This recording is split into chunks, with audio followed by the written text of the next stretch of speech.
Hey, it's been fun, man. And for as far as players you need to watch, just watch Bad Sniper and DKS. They're doing work. I'm not just saying it because they're my prediction. Yes, you are. But I'm saying it because they are my prediction. But hey, listen, they're living up to the hype I'm giving them. I love to see it. But it's time. And I want to see how this truly plays out because the last time we looked at the map versus yesterday's map kind of disbursement, seems like people have decided to change up some of the drop spots, especially more players look like they're going to Command Cavern. Oh yeah, for sure. Like I mentioned last game, Vidal was left to actually clutch it up at one point, but Malibuca was actually close by, so that was an interesting interaction going on. And you kind of highlighted Cavern there, but I did want to throw some of that highlight over to Coney Crossroads, because yesterday we only saw actually two teams there, and usually there was this preliminary fight where they both kind of just went for the tank, right? And then whoever got the tank kind of just blew everything up that was there. But now that there's three teams there, there's like this whole new dynamic. And it's really, really amazing to see, because look, on the west side of the map, there are so many names actually over there that you can't even make any of them out. So that is how contested this area as a whole is, Panda. Yeah, it definitely is heavily contested. Fortunately, though, with the blimp here still in this area, there's at least some space to create a bit of an easy attack for them. But no, as I say that, Mustache down, trying to fly away is Malibuca with his teammate in hand. But other players close by are looking to stop that res. You see Lucia actually looking to find where they dropped, and he's going to miss them. He doesn't realize they're there. But no, his teammate might be able to spot him, but no, it doesn't look like they're going to be up. So Malibuca gets Mustache back into the game, and now the powerhouse EU duo is still up and at it, and immediately getting some major tags there. Such a good spot there to be in. Mustache gets a little bit of shield on him, and now the fight is taken to the opponent as Lucia just tries to run away. No way, Malibuca and Mustache. So sneaky, man. They do actually pick up that elim on perk down there, and now they are going to go for that chase on Lucia. How the tides can turn so fast in Fortnite, that is incredible. At one point, they are just hiding for their lives, getting that res. Lucia on the hunt, and all of a sudden Lucia is just left with 1 HP, hiding away, looking for some heals. But Noah, Riley, and Vidal want some revenge of their own as they get to knock on Malibuca. If you remember from last game, Malibuca was the one that actually took them both out. So, oh man, Fortnite is awesome, huh, Panda?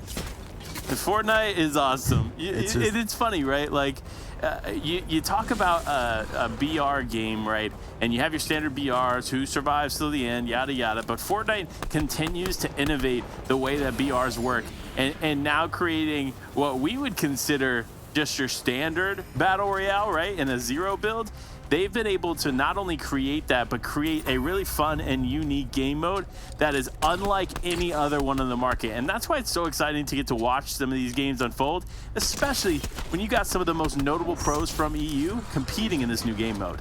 Yep, there it is. And Vidal with the great aim picks up that elim on Lucia finally. So didn't get it earlier, didn't finish it up. Lucia did live with that 1 HP, but in the end, Noah and Vidal are on top of the Cavern. This is awesome. Listen, talked about there was a little bit of momentum last game that we saw come out of them, but didn't end up panning out. But this game is the one where they got to play a little bit slower now, right? Because usually we know that they are such an aggressive duo. But sometimes in this game, it doesn't necessarily pick off. And some developments over at Tilted Towers, actually. Bad Sniper getting knocked by Pickle, as Pickle and Jaren. I feel like Pickle always opts to pick up this jetpack. I think we saw like almost an exact situation like yesterday where he was chasing DKS through the building just like this, and DKS hops in a vehicle, and then Jaren hopped in the vehicle, and then they had to switch yesterday. So almost an exact reenactment of what happened yesterday as the chase does continue. But I think DKS is actually going to get away, but he is left as a solo. Listen, I just want to say this. If we had an award for the best driver in this tournament, it's going to DKS. Yep. This is the second time we've watched him just slip away from Pickle and Jaron. So kind of impressive, especially because it looks like there's another team here on the hill that that he rotated through. So to be able to avoid that aggression on top of the obvious team that was in Tilted Towers, good on them. But there's still so many other players, so many other full teams left here. And one of them is not Kane because Hijo, Loot Boy Hijo, is no longer in this game. Yes, that is unfortunate a little bit. But Kane, he does find himself a bush, not necessarily one of the bigger bushes that we like to see these duos find, right? I feel like if you have a bigger bush, it's usually a little bit more comfortable than just being in that little one. Man, it's so reminiscent, right? If we think about it to like the first couple months of Fortnite, you'd be like in the end game, right? One of the last circles, and you're just looking all around, up, down, left, right. You can't find where the last player is at. And finally, you come to the realization that those little bushes are a possibility. And usually they were hiding out in those. We saw some tricks with like the tree outfit that came out, right? A lot of players like to use those to hide in the bush. Very, very tricky. But those bigger bushes were implemented, and in my opinion, they're a little bit more comfortable to sit in. Well, listen, if you had any tips, right, for this lobby, use your expertise, your Chapter 1, early Chapter 2 expertise. What would you tell these players in this lobby right now what they should do to make it through to the end game? Wow, listen, I mean, the game is just so different. And, right, like now there's like vehicles and cow catchers and everything like that, right? And everybody's just way better at aiming. But all in all, you know, you kind of want to just, I like to stick to my own little area, you know what I mean? I used to have my own little area. I didn't like to get over aggressive. I like to kind of just hold something down for a little while. And so maybe some of these players can kind of find an area that they like, kind of hold it down, kind of gain some information while they are in that area, and make sure that their rotations, you know, directly around them is kind of clear. So that way they can, you know, be a little less mindful of what's going on around them and kind of invest into thinking about what their next move is going to be. Like, for example, Coop and Nipsey, they're just kind of chilling up here. They have their own little hill themselves. They can kind of see everything around them.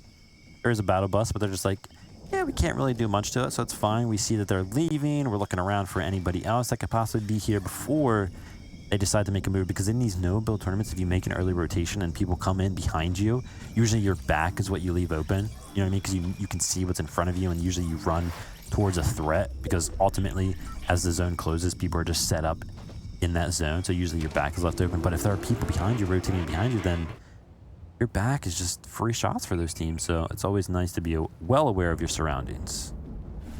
Yeah, and usually I'm an advocate for not storm fighting or not spending too much time in storm. But when you have a situation like that where you have a lot of space and you're rotating through, you're not quite in zone, and there might be players around you, you know what? If you got the heals, tank the storm. Because in this game mode, storm is another level of cover that you just might not have as you have to rotate inward, especially with a lot of open areas like we see here for Kovacs. Kovacs, though, lost his teammate, but 3 eliminations on the board, still a solid start no matter what, and looking to continue those eliminations as he looks over to not Hellfire. Yeah, Xerox and Kovacs, yeah, they are in a good position. Last game they got 2nd place, but then coming into the day as a whole, they were in 3rd place. So, you know, Kovacs really trying to make sure that he gathers some points so that way they can stay consistent on that leaderboard. As Andy, listen, you talked about it. That zone is like new protection, right? Catches Scram off guard, not really expecting somebody to be in the storm. And Andy's getting real aggressive here on Hellfire. Actually going to be investing a shockwave towards this chase as the truck hits the web over there. And he invests another shockwave. Wow, they really want this elimination. Sometimes the eliminations are worth it, but obviously, like we talked about before, shockwaves are such a valuable piece to have, and especially when you go down, that's the last thing you want to have to deal with. Hellfire going to be able to clean it up and heal himself up here, as Andy now just going to have to rotate away and find some cover, because the last thing you want to do is have to take a fight here with a player like Hellfire. Oh man, and Andy is not happy about losing his duo there, so he chases even further again, goes right head on into that bush. Those bushes are scary. There's a lot of room in there for the player that is in there to play around where they can maneuver and kind of keep themselves hidden physically, at least, or visually, I mean, from the other players. So that makes it hard for the player that is actually being aggressive to make any good plays. And we saw it there. Hellfire made a great attempt there. It does actually pick up the 1 elimination before going down to Andy. But like 5 shockwaves came out from that duo to chase that one elimination. Eliminations are worth 3 points, but you know, when you get to those higher placement points, you really got to take that into consideration, whether you want to risk going down early and leaving your duo as a solo. Yeah, that's the last thing you want to have to deal with, right? You want to fight as a healthy duo, as a healthy team, and see who will come out on top. But regardless, obviously, if you are a solo player, this is probably one of the few game modes that you can actually have a bit of an advantage, right? It's easier to hide one player than it is two, to be honest. True. So in zero builds, it's definitely easier to find cover as a solo player. And we've seen it. We've seen it happen from personal experience, too, in one of the earlier events that I got to partake in. I was left as a solo player from a trio and was able to climb from, like, literally, like, 20th place to 5th. So sometimes being a solo works, but for Tripper and Andretta, they said, nah, I don't like that, Panda. I'm not going to try to do that. I'm going to try to keep my duo in the game. And we might just have to use our truck as cover to do it. I love it. Tripper and Andretta, they see a truck rolling up right by. They have their own truck, and they just hop out, and they lay down some shots and pick up a quick 2 eliminations, and all of that loot kind of just hand-delivered to them. As you can see, Andretta kind of sorting through the new goodies that he has, and they still do have that truck, but a little bit of an awkward rotation for them, because if we look at the map, they are northwest up there, those blue arrows, and towards the center of the zone, you have to pass actually through this water, and vehicles aren't necessarily the best option, at least trucks, at least for crossing that water. If you have a boat, then hey, you're in business. But his and Reckons actually make quick work of the water with their truck, so don't actually take any damage for it. You know, it's funny, right? We haven't seen the boats used too much in zero builds. So until you mentioned it, like I wasn't even looking out for the boats, right? And now it makes me wonder, it's like, is there some kind of like, I feel like there could be some level of strategy to having a boat with you, right? Even if it's just like a base layer of cover, like we see Andretta and Tripperin using the truck here for, there's got to be something, right?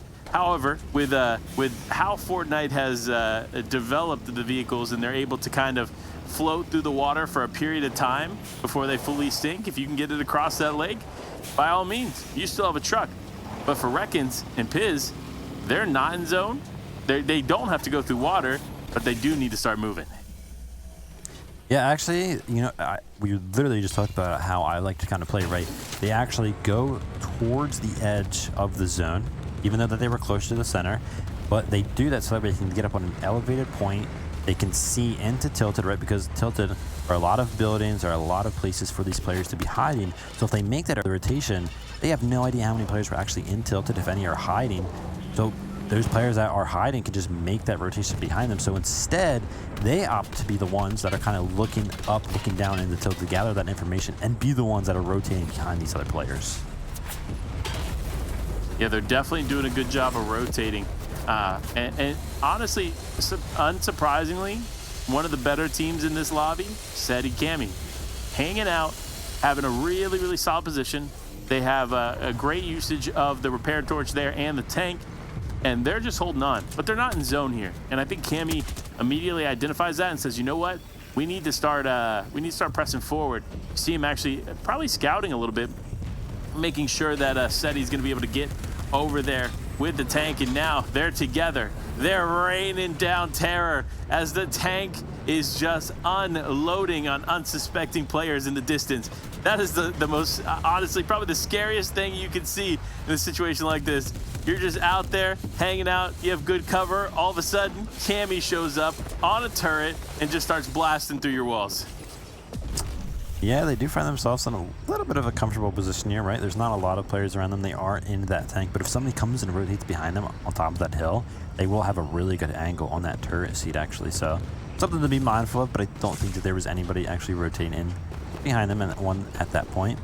And as we were kind of watching Cammy and Seti over there, I saw that Vidil actually picked up an elimination, so he is still alive, but unfortunately it was on Tripper, and quickly after, Andretta actually went down.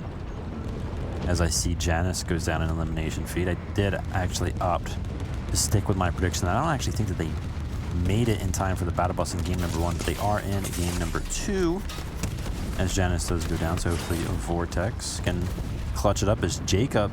Listen, he's exposed a lot of players in that turret seat. It does not it is not a position where you are invincible. You can go down quite quickly, and we do see Jacob go down as Coop kind of opts in and tries the turret seat himself. Yeah, Coop knows how to use that turret. We saw it yesterday. Coop knows how to get in the tank and make some things happen, and there it is. Gets the elimination on to Cube X. Now it's Coop here. Nipsey just on the other side as well, gonna repair this this tank a little bit, but Coop says, "You know what? I'm not getting out of the turret seat. No one seems to want to shoot me, so why not just sit here and rain down the pressure from all around?" This is exactly how you want to play out a scenario like this. You want to be the aggressor, you want to be the person with the best angle, and you want to make sure that you're protected. Ooh. And there it is, a nice elimination coming through onto Vox, and I'm pretty sure Coop was able to pick that up, but fortunately, they should be able to get the refresh, but no, it looks like teammate coming in, swooping in with the truck, potentially trying to get the res. Oh my gosh, he hops out. Yeah, he is going to go for the res, and I don't even know if Coop and Nipsey are kind of aware of it. They are kind of just letting it go down. Oh, there we go. The tank shots do end up raining in as we see Vox go down. Oh, and the truck as a whole. So, EGR-MRR. Sorry, I do not know how to pronounce that name, but his truck ends up getting blown up immediately after. So Coop and Nipsey making the most out of the situation. It's been awesome to see kind of these heists go down, right, where a duo doesn't have a vehicle at all, and then all of a sudden they eliminate the players that were just in a tank, and now the tank is theirs. Yeah, the tank is theirs. But for Magically and Moze, they're making the truck work just as good. You see the shots continually connecting here for Magically, 2 eliminations on the board. All solid stuff to see. And with players like Vidil taking out Kiko in the elimination feed, Andalix also going down there as well. This is a good game for some of the notable names. Cammy actually going to be able to take Coop out of the spot. And now Cammy is in the turret seat on top of the teammate Nipsey. Unfortunately, it does not look to slow down either, as Nipsey just continues to drive despite Cammy just taking out their teammate. Oh, there we go. Cammy opping the stick in the turret seat, does get a double elimination there in the feed. Watching it though, Vidil unfortunately does go down. I think Janice is out there still alive, so that is good for me as we see Noah Riley in the distance on that road out there. He was in a car, but that does end up blowing up as Anas and Pink are kind of in the middle of the zone here. They have a truck right next to them, then they have like 3 cow catchers set up, and they are an aggressive duo. I mentioned this yesterday. They like to take shots at these trucks because these trucks, at the end of the day, while they do provide great cover, you can actually get some bullets through the windshield and the windows here. So players that are in them, they're not invincible. They can actually be shot out as Anas gets really low in the center of the zone there, but it looks like he was throwing some chug splashes as Jarin and his duo are making a heist of their own on this tank. Yeah, they're doing a good job so far. And look, there it is, a Mixer not able to keep his teammate alive as Pickle jumps in and takes him out. Now it's the Pickle versus a Mixer here in this tank, and the shot's now raining in. A Mixer needs to make something happen. Good job covering it up. You see how he uses the cannon from the tank to cover his head and fortunately keep Pickle from being able to eliminate him. But now Pickle gonna pick some eliminations up on to oh, it actually was Magically who took out Pink, and it does look like this continues to go on. So many solo players remaining here in these final moments. It's so uncertain who's going to come out on top. Yeah, it's crazy how at one moment Pickle and Jarin are fighting this tank, and now Pickle finds himself in a situation where he's just benefiting so much from being in the tank that he was just recently trying to take out. As another player actually looks like they hopped into that side seat there, as we see Pickle and the previous driver. Now they both hop out.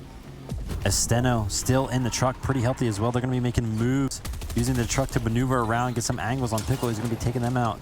As we see Steno and his duo left alive. I do believe that they are the only duo left standing, as a Mixer kind of leaving himself in the backseat of this car to hide.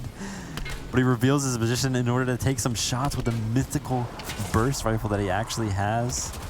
Look at Magically. Oh no, the tree ends up going down and he steals the truck.